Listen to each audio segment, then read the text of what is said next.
मित्रों नमस्ते। जैविक किचन गार्डन इस यूट्यूब चैनल में आप सबका स्वागत है। मित्रों, हमारे चैनल पर उन्नत खेती के बारे में जानकारी हम टाइम टाइम पर देते रहते हैं।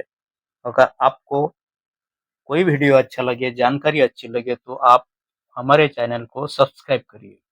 आप सब्सक्राइब नहीं करते हैं और बार बार फोन लगाते हैं, तो इससे क्या होता है कि आप अगर हमें सब्सक्राइब करेंगे तो आपको जानकारी वक्त वक्त पे मिलते रहेंगे। मित्रों, आज हम बारहमासी बहुवर्षीय अरहर के बारे में जानकारी लेंगे। देखिए, जो बीज अभी मानसून के आगमन में लगाए जाते हैं उसकी भी जानकारी लेंगे। जो बीज हमने मार्च महीने में लगाए थे उसकी भी हम जानकारी लेंगे, और जो बीज पिछले साल लगाए थे उस पेड़ को भी जानकारी हम अभी आप लोगों के सामने रखने का प्रयास करेंगे। देखिए, आपको जब आपके एरिया में मानसून का आगमन हो जाए तब आपको क्या करना है, हम क्या करते हैं इसकी जानकारी मैं देता हूँ। देखिए, इस तरह हम जमीन से ऊंचे बेड़ बना लेते हैं। अब आप सोचेंगे कि जमीन से ऊंचे बेड़ क्यों बनाना है, क्योंकि अरहर की खेती के लिए पानी की ज्यादा आवश्यकता नहीं होती है, इसीलिए आप उन बीजों को पेड़ पर लगाइए, मेड़ पर लगाइए जो जमीन से 1-1.5 फुट ऊंचे हो। तो इसको कैसे बनाना है, इसको ट्रैक्टर की सहायता से आप बना सकते हैं। ये तो हमने हाथ से बनाया है। अगर आपको अपने खेत में बनाना है तो यह 8-8 फुट के अंतर पे आप बेड़ बना सकते हैं। देखिए, ये 2 बेड़ का अंतर है, 2 लाइन का अंतर है 8 फुट। और आपको क्या करना है, ऊंचे बेड़ बनाने के बाद उन बेड़ों पर आप सिंचाई किस तरह से करते हैं, आप ड्रिप इरिगेशन करते हैं, आप फ्लड इरिगेशन करते हैं, या आप स्प्रिंकलर से पानी देते हैं, आप किसी भी टाइप का पानी दीजिए, कोई प्रॉब्लम नहीं। आपको क्या करना है, इस बेड़ के ऊपर 4 फीट अंतर छोड़ के एक एक दाना बोना है। देखिए, 2 पेड़ के बीच में का अंतर है 4 फुट और 2 लाइन का अंतर है 8 फुट। ये हो गया अभी मानसून आने के वक्त आपको जो बीज बोना है इसकी जानकारी। अब आपको मैं जो हमने मार्च महीने में बीज बोया था उस पेड़ों के बारे में जानकारी देता हूँ। देखिए, यह जो अरहर के पेड़ है यह हमने मार्च महीने में लगाए थे। मार्च महीने में इसकी बुआई की थी। तो इस वक्त क्या करना है, देखिए, आपको जो पेड़ है उस पेड़ के जो ऊपर की टहनियाँ है, ऊपर के जो कल्ले है उस कल्लों को तोड़ देना है। क्यों तोड़ना है? इसलिए कि उस पेड़ का जो कैनोपी है, उसका जो एरिया है वो एरिया घना हो सके, बड़ा हो सके। इससे क्या होता है, टहनी ऊपर तक नहीं जाएगी। इसके कारण क्या होगा कि पेड़ का जो तना है वह मजबूत होगा और आपका पेड़ हवा से नहीं गिरेगा। तो पेड़ के नीचे के अंदर की जो ज्यादा टहनियाँ है, जो अंदर गर्दी कर रही है, जो अंदर आपको परेशान कर रहे हैं, उन टहनियों को भी आपको तोड़ना है। जैसे अभी आप देख रहे हैं, ये ऊपर के जो कल्ले हैं ये कल्ले हम छाट रहे हैं। क्यों? क्योंकि ऊपर का कल्ला तोड़ने के बाद क्या होगा, नीचे की जो टहनियाँ हैं उन टहनियों से हमें ज्यादा से ज्यादा ब्रांचेस मिलेगी। जितनी ज्यादा ब्रांचेस मिलेंगी उतना ज्यादा उत्पादन। देखिए, मैं अभी इस पेड़ को कैसे छतरी के आकार का बना रहा हूँ। इसको मैंने क्या कर दिया, छतरी के आकार का बना दिया है। किस तरह, जो भी टहनी ऊपर जाती हो उस टहनी को तोड़ के ब्रेक करना है।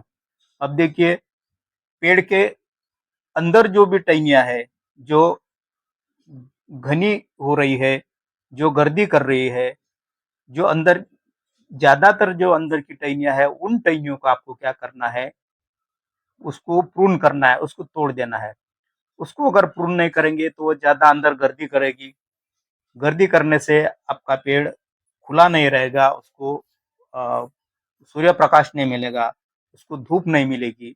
इससे पेड़ पर ज़्यादा रोग आने के चांसेस रहते हैं। देखिए, मैं अंदर की बारीक-बारीक जो टहनियाँ रहती है, उन टहनियों को कैसे प्रून कर रहा हूँ। अगर आधुनिक खेती करनी है, अच्छी खेती करनी है, तो आपको ये सब कार्य तो करने ही पड़ेंगे। देखिए, अंदर की जितनी भी टहनियाँ हैं, उन सभी टहनियों को मैं साफ कर रहा हूँ। मैंने ऊपर की टहनियाँ साफ कर रही है। अभी देखिए, 2 पेड़ों के बीच में का अंतर देखिए 4 फुट है, और ये 4 फुट का जो भी अंतर है, ये अंतर कुछ दिन के बाद पूरा टोटल भर जाएगा। पूरा टोटल ये जो पेड़ है, एक मेक में गुज जाएँगे, एक मेक में समा जाएँगे। देखिए, अंदर की जितने भी अनवांटेड जो टहनियाँ, उस टहनियों को मैं हटा रहा हूँ। देखिए, अभी जो ऊपर के जितने भी कल्ले हैं, उन कल्लों को अभी मैं अ, छाँट रहा हूँ, उसको काट रहा हूँ, इसलिए कि उन कल्लों के नीचे की जो टहनी है, उन टहनी से ज़्यादा ब्रांचेस निकले और पेड़ घना हो जाए, और उसमें से ज़्यादा मात्रा में उत्पादन मिल सके। अब हमने आज जो हमें बुआई करनी है, उसकी जानकारी ली, हमने मार्च महीने में जो पेड़ लगाए थे उसकी भी जानकारी ली। अब हम जानकारी लेंगे, हमने पिछले साल जो पेड़ लगाए थे, उन पेड़ों को किस तरह से प्रूनिंग करना है। तो मित्रों देखिए, यह पिछले साल की पेड़ है, इसीलिए इसे बहुवर्षीय अरहर कहते हैं, बारहमासी अरहर कहते हैं। अब इन पिछले सालों के पेड़ का भी आपको प्रूनिंग करना है। अब इसको किस तरह से प्रूनिंग करना है, देखिए, जमीन से लेके पेड़ के ऊंचाई तक 3 फुट की जो जगह है, 4 फुट की जो जगह है, वहां तक जितनी भी टहनियां है, उन सभी टहनियों को आपको हटा देना है। उन टहनियों को आप अगर हटा नहीं देते हैं, तो वो टहनियां जमीन में लगेगी, और जमीन में लगने के बाद उसमें ज्यादा से ज्यादा बीमारियां लगेगी, उसमें ज्यादा से ज्यादा रोग आने के चांसेस रहेंगे। देखिए, जमीन के नीचे जितनी भी टहनियां हैं, उन सभी टहनियों को हम हटा रहे हैं, और उन सभी टहनियों को हटाने के बाद जो ऊपर का हिस्सा बचता है, जो ऊपर का हिस्सा बचता है, उन ऊपर के हिस्से से ही हमें उत्पादन लेना है। देखिए, नीचे की जितनी भी बड़ी-बड़ी टहनियाँ हैं, उन सभी टहनियों को हमने हटा दिया है। उन टहनियों को हमें रखना नहीं है। क्यों नहीं रखना है? क्योंकि वो ज़्यादा घना हो जाएगा पेड़, ज़्यादा घना पेड़ होने के बाद उसमें सूरज की रोशनी नहीं जाएगी, सूरज की रोशनी नहीं जाएगी तो वहाँ बीमारियाँ ज़्यादा लगेगी, बीमारियाँ ज़्यादा लगेगी तो पेड़ सूख जाएगा। देखिए, ध्यान से देखिए किस तरह से इसकी प्रूनिंग की जाती है। देखिए, एक पेड़ की मैंने आपको प्रूनिंग करके दिखाई, सभी पेड़ की प्रूनिंग अगर करके दिखाऊँगा तो बेड बहुत वक़्त लगेगा। आप ध्यान से देखिए, देखो कैसे मैंने ज़मीन से ऊपर का जो हिस्सा है, उस हिस्सों को मैंने पूरा साफ कर दिया है, पूरा क्लीन कर दिया है। और इसमें क्या होता है कि जितनी भी टहनियाँ हम नीचे की साफ करेंगे, तो ऊपर की जो टहनियाँ है, वह टहनियाँ बहुत ज़्यादा मात्रा में बढ़ेंगी, बहुत घनी हो जाएगी, और हमें अच्छे से उसका उत्पादन मिलेगा। देखिए, जो जितनी भी बड़ी-बड़ी टहनियाँ हैं, उन सभी टहनियों को मैंने हटा दिया है, और देखिए ये पिछले साल का पेड़ है, कितना मोटा बन गया है। देखिए, अभी इसके बाद में मैं एक स्पेशल वीडियो बनाऊँगा, पिछले साल के जो पेड़ है, उन सभी पेड़ों को मैंने किस तरह से प्रूनिंग किया था, और उसके बाद में वो पेड़ कैसे बन गए हैं, और उसके बाद में उसमें किस तरह से उत्पादन लिया जाता है, उसकी भी जानकारी मैं अब आगे के वीडियो में दूँगा।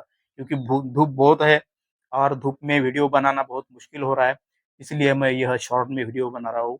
और आपको अगर अभी तीनों भी स्टेज की जानकारी मिल गई है, आपको अभी जब मानसून का आगमन होगा, तो आपको किस तरह से बुआई करनी है, किस तरह से मेड़ बनाना है, किस तरह से आपको ऊँची क्यारी बनाना है, उसकी जानकारी मैंने दी। और मैंने मार्च महीने में जो पेड़ लगाए थे, उसकी भी जानकारी दी, और पिछले साल के जो पेड़ है, उसकी प्रूनिंग किस तरह से की जाती है, मैंने उसकी भी जानकारी दी। देखिए, मेरे पीछे जो आपको पेड़ दिख रहा है, देखिए मैंने नीचे से उसको किस तरह से पूरा साफ कर दिया है। जितनी भी पूरी टहनियाँ हैं, वो 3-4 फुट के ऊपर है। कम से कम 3 फुट तो ज़मीन ज़मीन से लेके ऊपर तक आपको पूरा पेड़ को साफ कर देना है। इस तरह से यह तीनों स्टेज की जानकारी हो गई। धन्य